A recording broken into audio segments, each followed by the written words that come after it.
சுமார் 400 ஆண்டுகளுக்கு முன் வாழ்ந்த அருளாளர் இவர். நாராயண பட்டத்திரி நம்பூதிரி என்னும் உயர் வகுப்பைச் சேர்ந்தவர். வேதம் கற்றுத்தரும் பெருமைமிக்க குலம் அது. ஒரு சமயம் நாராயண பட்டத்திரியை கடும் நோய் ஒன்று பற்றியது. அவரை பற்றிய நோய் நீங்க வேண்டுமானால் அவர் ஸ்ரீ கிருஷ்ணன் குறித்து பாட வேண்டும் என்று அவருக்கு பலர் அறிவுரை கூறினர். அதை ஏற்று பட்டத்திரி குருவாயூருக்கு வந்தார். ஸ்ரீ கிருஷ்ணனை பற்றி பாடுவதற்கு முன்பு மகாகவியான துஞ்சத்து எழுத்தச்சனை சந்தித்து அவரது அறிவுரையை பெற வேண்டும் என நாராயண பட்டத்திரிக்கு பலர் யோசனை கூறினர்.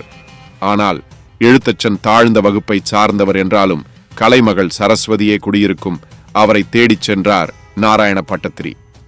அந்த சேரிக்குள் சென்று எழுத்தச்சனை பற்றி விசாரித்தார். எழுத்தச்சன் கள்ளுக்கடையில் இருப்பதை அறிந்து அங்கு சென்றார் நாராயண பட்டத்திரி. அங்கே மீனை கடித்து உண்டவாறே கள்ளை அருந்திக் கொண்டிருந்தார் எழுத்தச்சன். நாராயண பட்டத்திரியை பார்த்ததும் என்ன வேண்டும் என்று கேட்டார் எழுத்தச்சன். அதற்கு ஸ்ரீ கிருஷ்ணனை பற்றி பாட வேண்டும், எப்படி ஆரம்பிப்பது என்று புரியவில்லை, தாங்கள்தான் வழிகாட்ட வேண்டும் என்று கூறினார் பட்டத்திரி.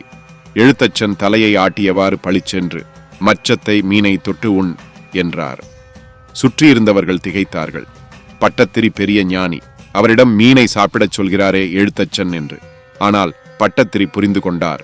உடனே அவர்தம் கண்கள் பரவசப் பெருக்கால் பொங்க எழுத்தச்சனை வணங்கி, புரிகிறது ஆசானே, தங்கள் அறிவுரைப்படி எம்பெருமானின் மச்சாவதாரத்தில் தொடங்கி பாடுகிறேன் என்று கூறி தமது ஒப்பற்ற பக்தி காவியத்தை பாகவதத்தின் சாரமாக சமஸ்கிருதத்தில் பாடினர். அந்த கிருஷ்ண காவியமே நாராயணியம்.